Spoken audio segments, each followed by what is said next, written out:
Tubaniriza nnyo mwenna abatulaba. Nze Chris Semalimu Semakola. Nkola ne Beg TV. Beg Online. Beg TV. Tuyina X, tuyina TikTok, tuyina website n'ebirala bingi nnyo naye nga tukolera ku online. Olwaleero tuli wano Makerere tuzze ne programu empya bagiyita emboozi y'omusama. Wali ogenzeeko ebweru? Oteekateeka ogenda ebweru?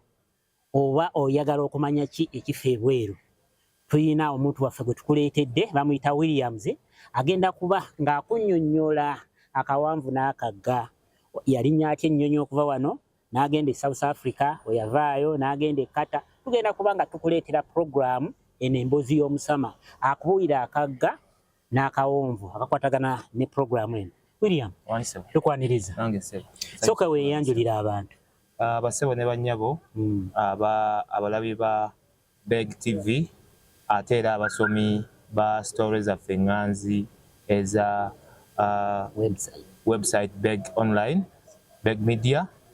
Mbalamusizaako nnyo, mwebale emirimu gye mukola, mwebale kusoma web stories zaffe ate era mwebale kulaba ebintu byonna ebikolebwa Beg TV. Amannya nze William Lwanga Katunda. Ndi musajja nange munnamawulire. Nagasoma ate era nengakola era up to now nyumirwa nnyo omulimu gw'amawulire. Okay, William Lwanga. Twagala otunnyonnyoleko. Mwaka ki era ova ddi kuno ogambye oli munnamawulire naye ng'ate oli musama?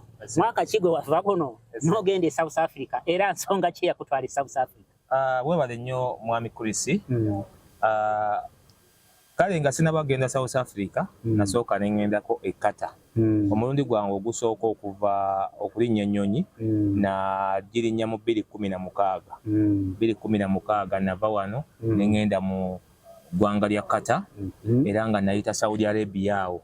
Ennyonyi nagirinnyira Ntebe ku airport ne mpita Saudi Arabia awo then ne connectinga e Doha. Doha kye kibuga ekikulu ekya Qatar.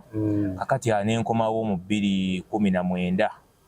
2019 awo 2019 atandika awo bwe nakomawo wano e Uganda. Naye nga bwe nakomawo namalako ku Uganda ebbanga ttono ate ne ŋŋenda e South Africa. South Africa nno saalinnya nnyonyi kubanga eyantwala nalowooza nti ngenda kutambulira mu nnyonyi naye saalinnya nnyonyi wabula natambulira mu bbaasi okuva kuno okutuuka e South Africa. Mu bbaasi kyakutwalira ennaku mmeka? Nga ndabanga awo owanvu awo. Lugendo luwanvu nnyo nno ddala era nakoowa nnyo n'ebizibu bingi bye nafuna n'okusibwa nasibwako. Bwe natuuka nava e Uganda ne nnyingira Tanzania, neva e Tanzania ne nnyingira Zambia, neva e Zambia ne nnyingira Zimbabwe, neva Zimbabwe ne nnyingira South Africa. Kati nga sinaba kuyingira awo nafunawo ne abantu be nali nabo nafunawo okusoomooza kuba baatusiba awo. Ne bamala otusiba luvannyuma ennyo Katonda yatusaasira awo ne tukola ki? Ne tuluwona olwo ne tuyingira South Africa. Nga tebannaba kubasiba. Omuntu ono abatwala abagambye nti abatwala South Africa yabasuubiza ki? Yagamba ogenda kukola ki? Ekibuuzo kye wandisoose okumbuuza ndowooza wandimbuuziza omuntu oyo omumanyi otya? Kale omuntu oyo mumanyi otya nga w'oyogedde? Omuntu oyo yali mukyala. Mumanyira ku Facebook. Nali ndi Buwarabu eyo. Facebook ng'ekyakola jjukira n'emanda baagiggyako. Weebale nnyo. Mumanyira ku Facebook. Kati mukyala yateekangako projects ez'enjawulo ku ntimba ku woolo ye oba ku kibanja kye ekya Facebook ng'ateekako projects ali mu kuzimba alaga projects ez'okuzimba ez'enjawulo okitegeera. Kakati bw'otandika okukola kasenteko oba oyagala okwesembereza omuntu akola saali international naye omuntu ali developmental agenda okuyambako naawe okulinnya okukyusa obulamu. Akati omukyalo oyo mwe namulabira ne mumuweereza friend request naye nga sinaba gimuweereza naye yennyini yagimpeereza kuba nali active nnyo nga ate jjukira mbadde munnamawulire e Uganda. Akati ate bwe mbeera we nfuna ku eri twalinanga free wifi obeera ewaka w'obeera nga olina wifi ogenda ku mulimu wifi ogirina kati nga presence yo ku online ebeera very high compared eri abantu abasinga e Uganda okitegeera kati muna n'entandika okwogerezeganya naye nansendasenda n'angamba nkubuulire ndowooza yesaawa awo oveewo ojje South Africa n'angamba nga we South Africa waali ali established ayina amayumba ayinayo businesses nti ali nekyala waliye ku ddembe n'agamba amawanga mangi ago agabuwalabu tegayinaamu ddembe tegayinaamu freedom naye South Africa ayina freedom ate ndi ne ssente kiggwa gyeziri okitegeera nga tetunabagenda South Africa oŋŋambye batusibira nga tuyingira South Africa batusibira bayitayo Bet Bridge yensalo ye border eyawula Zimbabwe ne South Africa bwe basibaawo kiki ekinene nnyo kye baali bavuna mwali temulina mpapula temutambudde bulungi kiki ekyabasibya kubeerawo tekokubaawo babanyonyola nti kino na kino omuntu alaba Beg TV kati yagala okumanya kiki ekyabasibyawo kakati webale nnyo ssebo n'abalabi baffe aba Beg TV twali abantu ndowooza nga 6 mwenna nga mugenda ku kyeyo nga tugenda ku kyeyo mulimu abakyala nga 2 kati abasajja 4 kati nga tulinako omuntu omu atukulembera omuntu oyo atukulembera yali yavudde musajja yali yavudde South Africa yakomyewo ke Uganda naye kati bwakomawo omukyalo oli gwe yali coordinator gwe nasisinkana ku kibanja kya Facebook akola ki connectinga ntono golina okujja naye naye waliwo bye tubuuse mbadde nsaba tuddeko emabega tugende tewali tabbo omulabi yajja oyo bwe ntuuka twatandika okunyumya nga ndi eri tunyumya kati nga ngamba nti nkubuulire okola ki oyina okujja e South Africa tukimalire eno nga mubuuza nti gwe okyabeerayo oba wakomawo nga ngamba ngenda n'enkomawo era projects nyingi sente nzijje South Africa okitegeera obulamu nabukyusa kakati omukyalo oyo nga ngamba yasooka n'angamba mpeerezaayo ku ssente kyembadde nzijjako nga mubuuza ssente mmeka ezigenda okunkolera ku kutambula ku mpapula zange kati nga ngamba nti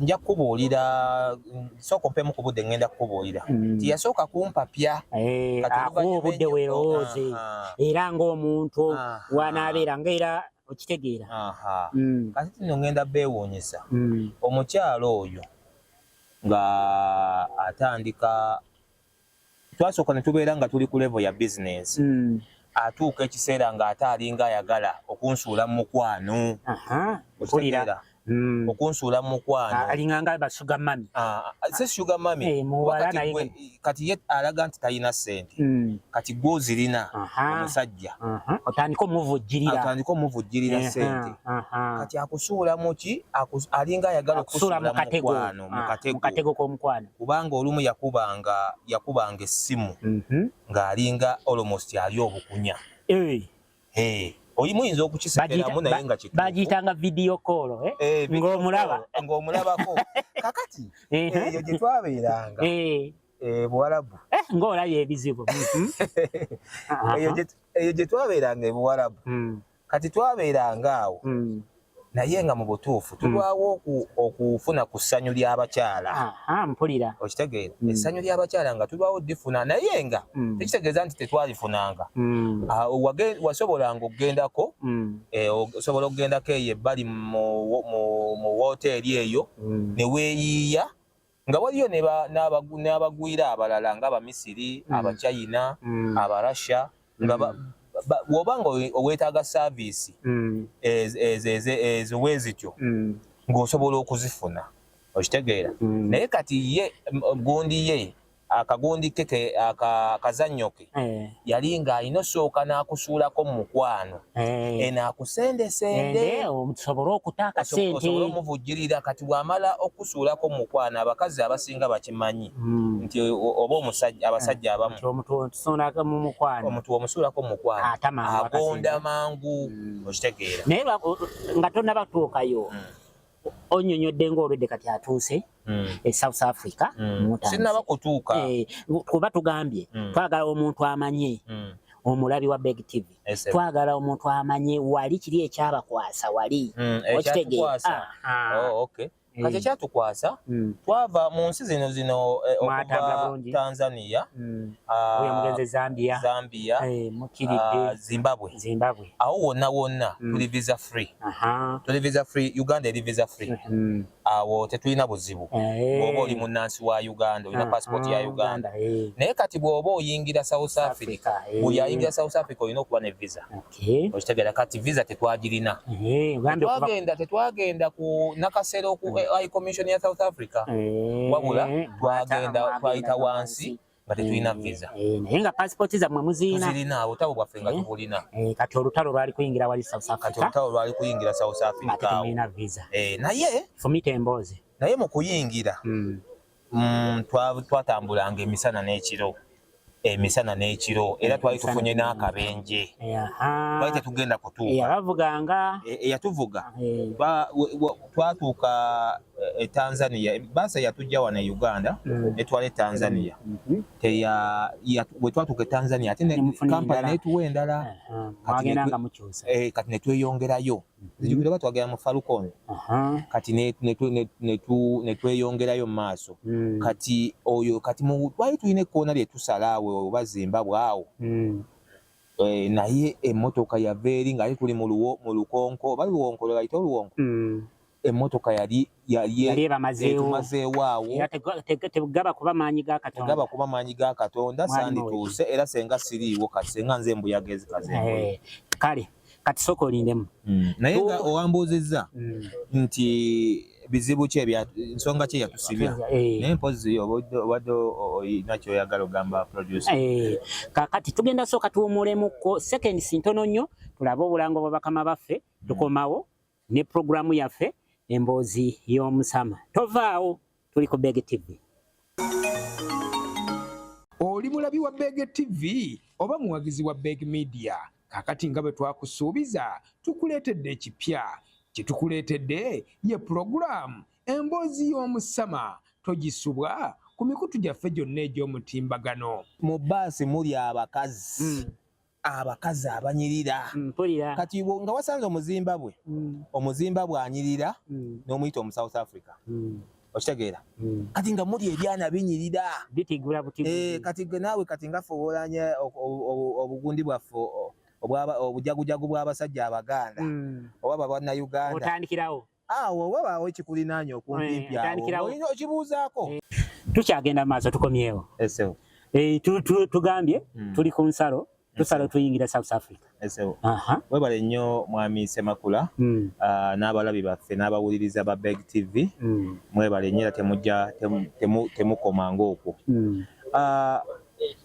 tuli mu lugendo lwaffe tutambula emisana n'ekiro Tanzania nene twagitambulira almost ennaku nga 3 Tanzania eyo oba 2 nene nkitegeera kuba yensi esinga mu East Africa yensi esinga obunene mu East Africa twagitambulira ddala nno ne tuyita ne mu Game Parks omwo okitegeera ne mu Zimbabwe era tukomye wali tuyingira South Africa tuli ku border ya Zimbabwe ne South Africa tuli Bet Bridge okay kati tutuuse Bet Bridge awo ku border ya South Africa ne Zimbabwe kati of course twakwata yali atukulembedde yatujjako sente naye nga sente okusookera ddala nze naziwa oli omukyala okitegeera omulabi alaba Beg TV twagala otubuulire sente okusooka wamuwaako kasente nga mmeka omukyala yansaba ndowooza obukadde obuwera obutaano sooka yansaba obukadde obuwera 5 ng'omanyi gw'ogenda kulinnya nnyonyi manyi ngenda kulinnya nnyonyi naye ate era oluvannyuma yansaba endala nga sinaba kuva wano yansaba sente endala nga sinaba kuva wano okitegeera jjukira watugambye alimu kali yasookanga n'akugira n'akuweegulako ng'omukwano. Njagala nzireyo abawuliriza oba abalabi ba Beg TV obukodyo bwa omuntu anaakubba bw'akozesa. Kati Mwami William katusooke tumalirize eyo paati esooka. Ebyo tugenda bireeta mu paati ey'okubiri. Bana yemwe bali kulaba Beg TV tujja ne paati ey'okubiri ey'emboozi y'omusama ng'atunnyonnyola embeera engeri essente gye bazitwalamu, sente mmeka ze baamuggyako n'ebisingawo mu paati ey'okubiri. Tulinde tovaawo.